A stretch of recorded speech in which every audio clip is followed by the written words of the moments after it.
Good evening. You're watching the news at 7:30 on ATV. I'm Raymond Yeung. And I'm Joyce Woo. Here's a look at tonight's top stories. Hong Kong University student magazine hits back at CY Leung, calling for a thorough revolution against communism. Supply of private housing hits 8-year high with 15,700 flats completed last year. Justice Minister gives strong assurance he's handling Donald Tsang's case without special treatment. Hong Kong University students have used the latest issue of their undergrad magazine to hit back at Chief Executive Leung Chun-ying for attacking them in his policy address. The publication warns that Hong Kong is facing extermination and calls for a thorough revolution against communism. The showdown sets the stage for another pro-democracy mass rally on Sunday. Chief Executive Leung Chun-ying angered Hong Kong University Student Union by using his policy address earlier this month to accuse them of publishing fallacies to spread ideas about independence for Hong Kong. The students are now hitting back with the latest issue of their undergrad magazine published today, comparing his decision to name and shame them with the tactics used by China's Mao Zedong during the Cultural Revolution. It also slammed the chief executive for provoking young people instead of mending fences and understanding their grievances highlighted during last year's protests.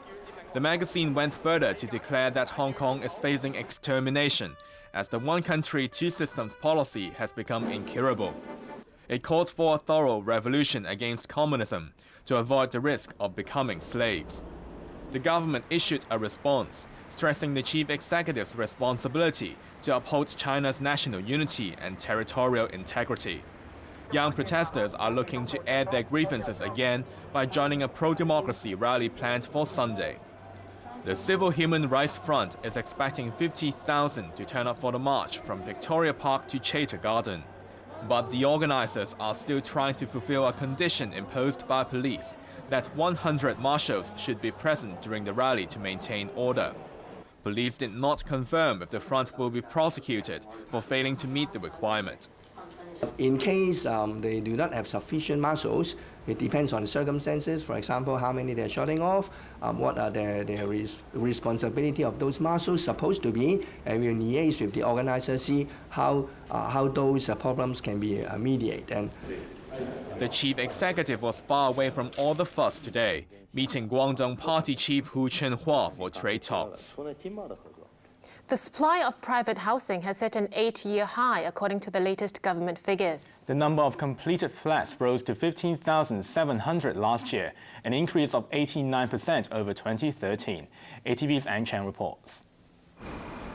The private property sector is showing an encouraging trend, according to the latest figures released by the Transport and Housing Bureau today.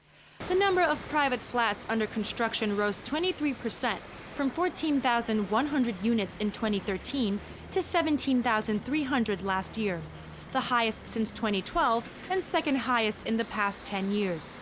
Some 3,400 flats were started in the last quarter, 100 fewer than the number for the same period in 2013, but it was still more than double the amount in the third quarter. More significantly, the number of completed flats rose 89%, from 8,300 in 2013 to 15,700 last year, the highest since 2006. The fourth quarter showed a significant drop, with 3,500 units built, 25% down from 4,700 in the third quarter. There are still 6,000 completed units left unsold, which will be factored in the government's estimation that the supply of private homes for the next 3 to 4 years will rise to 74,000. Financial Services Secretary Chan Ka-keung said government efforts to increase supply are bearing fruit.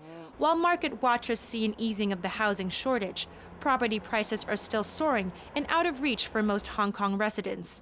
A public housing flat measuring 147 square feet in Fanling's Wah Ming estate was sold recently for a record $1.7 million.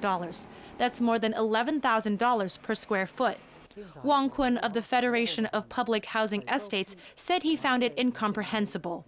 When asked whether the government would introduce more measures to curb speculation and ease surging prices, especially for small flats, Chan would only say the situation is being monitored, but he warned home buyers to consider the risks. An Chang, ATV News.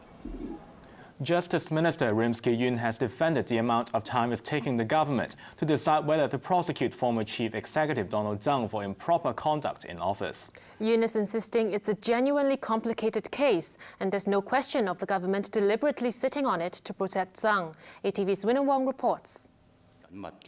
Director of Public Prosecutions Keith Yeung told lawmakers on Monday that the ICAC had completed its investigation into former Chief Executive Donald Tsang, and the Justice Department was studying the report. There's been widespread concern about why it's taking so long to decide whether Tsang should be prosecuted for improper conduct in office. The anti-graft agency began investigating him 3 years ago, acting on complaints that Tsang had accepted favors from his tycoon friends and spent taxpayers' money lavishly during his trips overseas as chief executive. But Justice Secretary Yeung told ATV's Newsline there's no question of deliberately delaying the case because of how sensitive it is. He insisted the government is handling it sincerely and fairly, but it's genuinely taking time. You cannot simply judge the complexity of the case by reading what you can see from the public media. In fact, it would not be fair to the colleagues of the ICAC. You do not know the tasks that they face and the challenges that they have to tackle. So it would not be fair to jump to the conclusion of whether there is or there is no delay. But the Justice Minister refused to reveal exactly when his office received the ICAC's investigation report, which would indicate whether the government has really been sitting on it. I mean, I can understand people who are not involved would say, well, how come it takes, say, 1 year, 2 years, 3 years? But if you are involved in the process, and if you are tasked to go through all those documents, perhaps you will say, can I have more time? Yeung cited the corruption trial of former Chief Secretary Raphael Hui, a friend of Donald Tsang's, as proof that complicated cases take time, but justice is served in the end. You can watch the full Newsline interview on Sunday night at 8 here on ATV World. Winner Wong, ATV News. A Sha Tin magistrate has refused to give ATV more time to respond to 76 summonses against the company and its executive director for failing to pay staff wages on time. Company representatives attending the first hearing on the case today were told to be ready to face the music on the 13th. Here's Winner Wong. ATV Executive Director Ip Ka Po was mobbed by the media as he arrived at the Sha Tin Magistracy this morning. Supporters and critics of the station made their voices heard as well. Ip was in court today to answer 34 summonses initiated by the Labor Department against himself and ATV, represented by News Chief Lau Lan Chung, for failing to pay staff salaries on time in July and September. ATV's lawyers asked for the case to be delayed until the 27th of February, citing the need for more time to study the case. Labor Department representatives did not oppose the application, adding that they wanted the case to be combined with 42 more summonses they mailed to ATV this week over its late payment of November wages. However, Principal Magistrate Andrew Ma questioned why ATV needs up to 4 weeks to review such simple procedures. He also said it was a waste of time for prosecutors to mail the summonses and ordered them to be served to Ip and Lau in person right away. Ma insisted the case could not be delayed in the interest of justice and decided the combined 76 summonses will be heard together on the 13th. According to the employment ordinance, employers face up to 3 years in jail and a $350,000 fine for late pay offenses. Winner Wong, ATV News. Overseas, there was real-life drama at a TV station in the Netherlands when a young man brandishing a fake gun burst into the building and demanded airtime. But he was overpowered and arrested as officials calmed fears by confirming that he had been acting on his own. There was a scare for staff at the headquarters of the Dutch national broadcaster NOS in the city of Hilversum when a gunman stormed the building just minutes before the main evening bulletin. But a quick-thinking security guard ushered the 19-year-old intruder into an empty studio. The gunman demanded that he be given 10 minutes to read out a statement on air, otherwise his accomplices would set off bombs around the country. The drama was brief and ended when police rushed into the studio. The man dropped the gun, which was found to be fake, and was arrested without a struggle. Authorities said he had been acting on his own and was not on a watch list of Islamist militants. Other reports said he's a student who lost his parents recently. The man, who has no criminal record, was being held for making a threat and possessing a weapon, but his motive remained unknown. His actions forced the station to cancel its news broadcasts last night. A controversy has erupted in the U.S. after Senator John McCain branded anti-war protesters as low-life scum. The Republican lawmaker's outburst came as the Senate panel was preparing to hear the views of 3 former secretaries of state. He won the Nobel Prize in 1973, but Henry Kissinger has not convinced members of Code Pink, an anti-war group, that he deserved the prestigious award.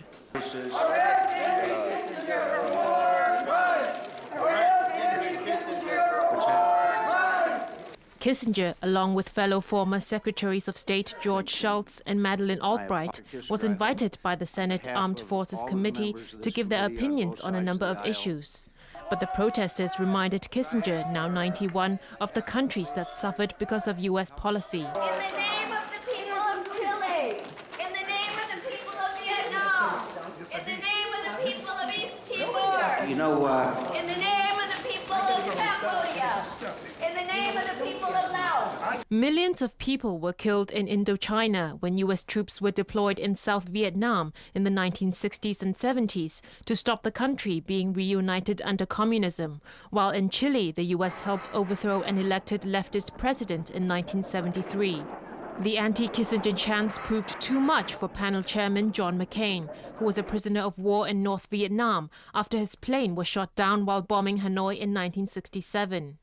And I have never seen anything as disgraceful and outrageous and despicable as the last demonstration that just took place. Get out of here, you low-life scum. Police took away the protesters, who said they were trying to make a citizen's arrest of Kissinger. McCain apologized to the former top diplomat and said he had served the U.S. with great honor and distinction. Time now for sports with Bo La. So Super Bowl fever is building up, Bo. Indeed, action apart, though, those famous commercials. For Americans, it's the biggest event on the sporting calendar and a time to celebrate a sport close to their hearts. The New England Patriots and the defending champions, the Seattle Seahawks, have been training for the encounter which is being billed as possibly the greatest Super Bowl of all time.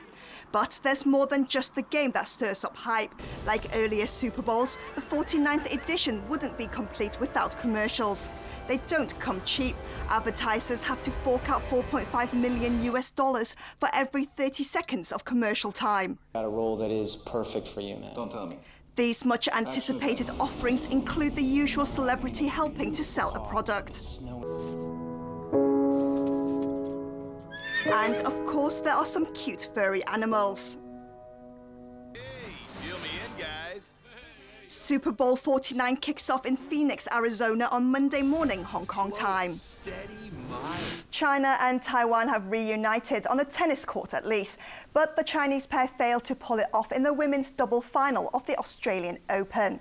Mainlander Zhe Jie and Chen Yongzhan of China were beaten by American Bethany Matek-Sant and Czech Lucy Sakharova in straight sets. It was the first time the winning pair had played together. Football next. Despite losing to Sevilla, Espanyol have made it to the King's Cup semi-finals in Spain on aggregate.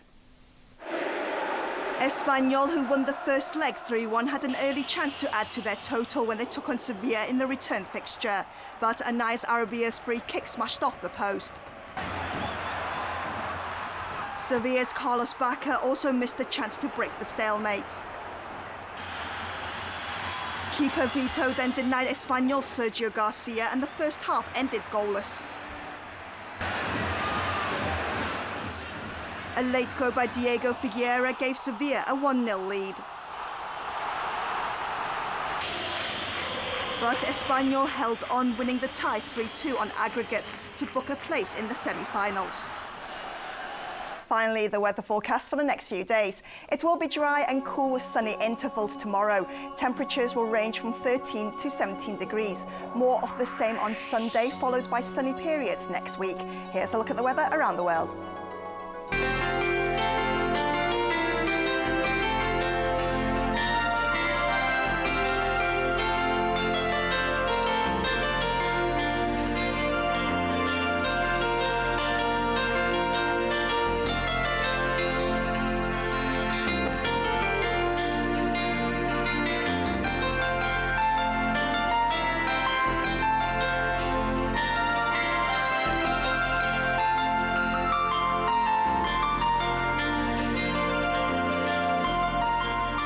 That's our main news for Friday night. I'm Joyce Woo. I'm Bo Leung. And I'm Raymond Yeung. Thanks for watching ATV and have a great weekend. Good night. Good night.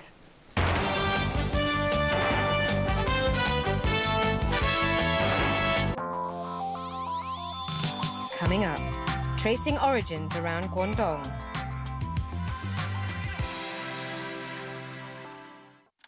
January Theatre. The hell? There might be somebody hurt. You kids be careful in your travels. Stay on the main roads. A camping trip accidentally turns out to be a one-way ride to horrific hell. I'm gonna ask you one more time. Are you ready to give yourself to the fire?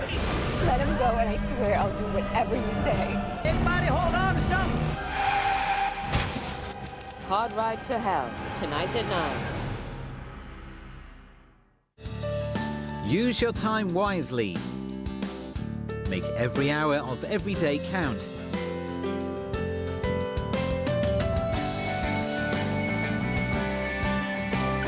Discover the real meaning of life on Hour of Power, every Sunday morning at 9. Want to discover the latest trends in Japan? Learn Japanese and feel the pulse of the vibrant culture at JP Time TV, Sunday night at 6:25. The Community Care Fund has relaunched a program to provide a living subsidy for eligible non-public housing and non-CSSA low-income households to relieve their financial pressure. Applications are being handled in phases. Previous program beneficiaries will receive letters and need not apply again. For details, please visit the fund's website or call 2180-6666. One-person households can confirm eligibility or submit new applications now. Soccer Fever, HKFA League Cup. Broadcast only on ATV. More fantastic games. Eastern versus iSky Yuanlong. Saturday late night at 1:30. Broadcast on Home. YFCMD versus Wong Tai Sin. Sunday late night at 1:10. Broadcast on Home. Want to promote your latest products on television? ATV's 2015 Ad Easy Super Package is the right choice for you. Our price starts and our promotion coverage reaches as far as the Pearl River Delta region and southern China. Call us now for more details.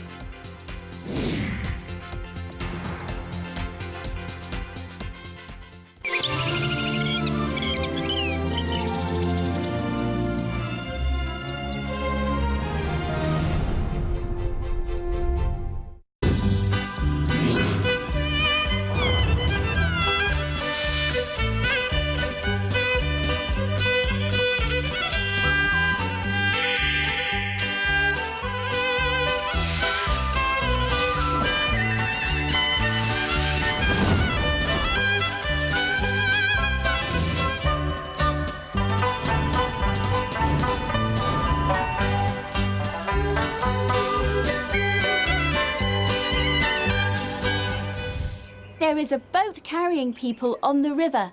Travel abroad with a towel. Sending silver coins back home. Don't forget your parents, your wife and kids. There's an old Tuchu saying, one goes abroad with one towel. This is the towel right here.